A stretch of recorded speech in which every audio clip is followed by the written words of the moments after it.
ನೋಡಿ ಚೆನ್ನಾಗಿರೋ ಬನ್ಸ್ನೊಂದಿಗೆ ಬಂದಿದ್ದೀನಿ. ಇದೇನು ಹೋಟೆಲಿಂದ ತಂದಿರೋದು ಅಂದ್ಕೊಂಡ್ರಾ? ಇಲ್ಲ, ಇದು ಮನೆಯಲ್ಲೇ ಮಾಡಿರುವಂಥದ್ದು. ತುಂಬಾ ಚೆನ್ನಾಗಿದೆ ನೋಡಿ, ಎಷ್ಟು ಚೆನ್ನಾಗಿ ಬಂದಿದೆ ಅಂತ. ಒಳಗಡೆ ಹೋಟೆಲ್ಗಳಲ್ಲಿ ಇರೋ ಥರ ಪದ್ರ ಪದ್ರ ಆಗಿ ತುಂಬ ಚೆನ್ನಾಗಿದೆ, ಮೃದುವಾಗಿದೆ. ಹಾಯ್ ಫ್ರೆಂಡ್ಸ್, ನಮಸ್ಕಾರ. ವೆಲ್ಕಮ್ ಟು ನಳಪಾಕ. ಬನ್ನಿ ಇದನ್ನು ಹೇಗೆ ಮಾಡೋದು ಅಂತ ನೋಡೋಣ. ನೋಡಿ, ನಾನಿಲ್ಲಿ ಬನ್ಸನ್ನು ಮಾಡೋದಕ್ಕೆ ಒಂದು 10ರಿಂದ 15 ಬಾಳೆಹಣ್ಣನ್ನು ತೊಗೊಂಡಿದ್ದೀನಿ. ಚೆನ್ನಾಗಿ ಹಣ್ಣಾಗಿರೋ ಬಾಳೆಹಣ್ಣು ಇದು. ಬನ್ಸಿಗೆ ಬಾಳೆಹಣ್ಣು ತುಂಬ ಚೆನ್ನಾಗಿ ಹಣ್ಣಾಗಿರಬೇಕು, ಗಟ್ಟಿ ಇದ್ರೆ ಅಷ್ಟು ಚೆನ್ನಾಗಾಗಲ್ಲ ಬನ್ಸು. ನೋಡಿ ಎಷ್ಟು ಚೆನ್ನಾಗಿ ಹಿಸ್ಕಕ್ಕೆ ಬರುತ್ತೆ ಅಂತ. ಇದು ಏನಾದರೂ ಗಟ್ಟಿ ಇದೆ ಅಂತಾದರೆ ನೀವು ಮಿಕ್ಸಿಗೆ ಹಾಕಿ ಇದನ್ನು ರುಬ್ಕೊಳ್ಬೇಕು. ಇದು ಕೈಯಿಂದನೇ ಹಿಸ್ಕಕ್ಕೆ ಬರುತ್ತೆ, ಅಷ್ಟು ಚೆನ್ನಾಗಿ ಹಣ್ಣಾಗಿದೆ. ನಾನೀಗ ಇದನ್ನು ಚೆನ್ನಾಗಿ ಮ್ಯಾಶ್ ಮಾಡ್ಕೊಳ್ತೇನೆ. ಮೊದಲಿಗೆ ರುಚಿಗೆ ತಕ್ಕಷ್ಟು ಉಪ್ಪನ್ನು ಸೇರಿಸ್ಕೊಳ್ತೇನೆ. ಹಾಗೆ ಒಂದು 4ರಿಂದ 5 ಸ್ಪೂನು ಸಕ್ಕರೆಯನ್ನು ಹಾಕ್ಕೊಳ್ತೇನೆ. ಬನ್ಸು ಸ್ವಲ್ಪ ಸಿಹಿ ಸಿಹಿಯಾಗಿದ್ದರೆ ಚೆನ್ನಾಗಿರುತ್ತೆ, ಬೇಡ ಅಂತಂದರೆ ಸ್ಕಿಪ್ ಮಾಡ್ಬೋದು. 2 ಟೀ ಸ್ಪೂನ್ ಆಗುವಷ್ಟು ಜೀರಿಗೆಯನ್ನು ತೊಗೊಂಡಿದ್ದೇನೆ. ಇದನ್ನು ಕೈಯಿಂದ ಸ್ವಲ್ಪ ಹೀಗೆ ಹಿಸುಕಿ ಇದನ್ನು ಸೇರಿಸ್ಕೊಳ್ತೇನೆ. ಜೀರಿಗೆ ಹಾಕೋದ್ರಿಂದ ಪರಿಮಳ ತುಂಬ ಚೆನ್ನಾಗಿ ಬರುತ್ತೆ. ಬನ್ಸ್ ತಿನ್ನುವಾಗ ಮಧ್ಯೆ ಮಧ್ಯೆ ಜೀರಿಗೆ ಬಾಯಿಗೆ ಸಿಗತ್ತೆ, ಅದು ತುಂಬ ಚೆನ್ನಾಗಿರುತ್ತೆ. ಈ ರೀತಿಯಾಗಿ ಇದನ್ನು ಸೇರಿಸ್ಕೊಳ್ತೇನೆ. ಒಂದು ಅರ್ಧ ಟೀ ಸ್ಪೂನ್ನಷ್ಟು ಅಡಿಗೆ ಸೋಡಾವನ್ನು ಸೇರಿಸ್ಕೊಳ್ತಾ ಇದ್ದೇನೆ, ತುಂಬ ಮೃದುವಾಗಿ ಬರುತ್ತೆ ಅಂತ. ಬೇಡ ಅನ್ನೋರು ಇದನ್ನು ಸ್ಕಿಪ್ ಮಾಡ್ಕೊಳ್ಬೋದು. ಹಾಗೆ ಒಂದು 3 ಟೀ ಸ್ಪೂನ್ನಷ್ಟು ತುಪ್ಪವನ್ನು ಸೇರಿಸ್ಕೊಳ್ತೇನೆ. ತುಪ್ಪ ಹಾಕೋದ್ರಿಂದ ತುಂಬ ಮೃದುವಾಗಿ ಬರುತ್ತೆ, ಹಾಗೆ ಟೇಸ್ಟು ಕೂಡ ತುಂಬ ಚೆನ್ನಾಗಿರುತ್ತೆ.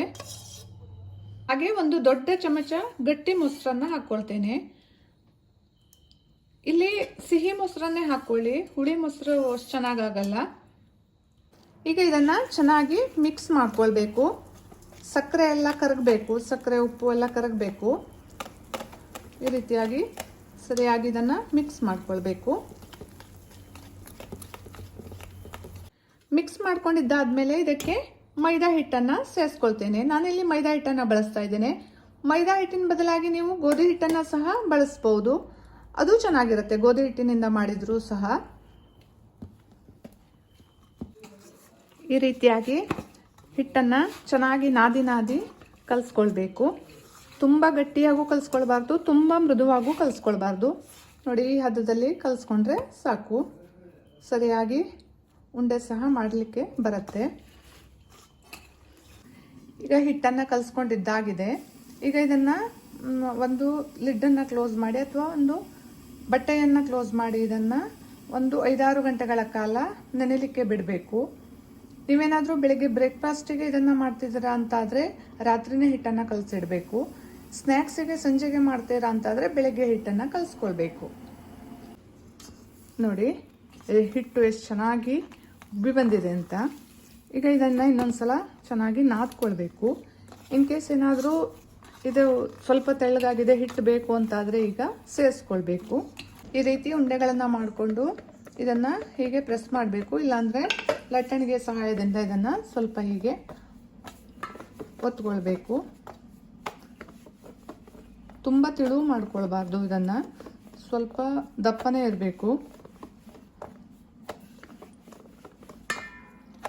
ನಿಮಗೆ ಯಾವ ಸೈಜಲ್ಲಿ ಬೇಕು ಅನ್ನೋದನ್ನು ನೋಡಿಕೊಂಡು ಇದನ್ನು ಲಟ್ಟಿಸ್ಕೊಳ್ಬೇಕು. ಈಗ ಎಣ್ಣೆ ಸಹ ಚೆನ್ನಾಗಿ ಕಾದಿದೆ. ಈಗ ಇದರಲ್ಲಿ ಬನ್ಸನ್ನು ಹಾಕ್ಕೊಳ್ತೇನೆ.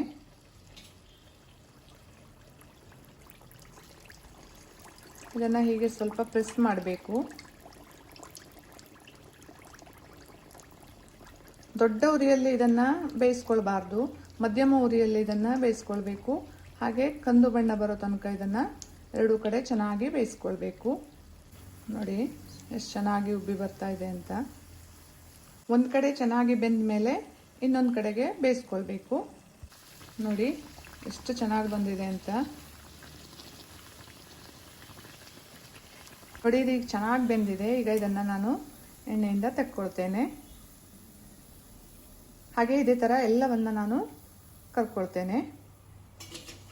ನನ್ನ ಈ ವಿಡಿಯೋ ಇಷ್ಟ ಆದರೆ ಲೈಕ್ ಮಾಡಿ, ಶೇರ್ ಮಾಡಿ, ಕಮೆಂಟ್ ಮಾಡಿ ಹಾಗೂ ಸಬ್ಸ್ಕ್ರೈಬ್ ಮಾಡಿ.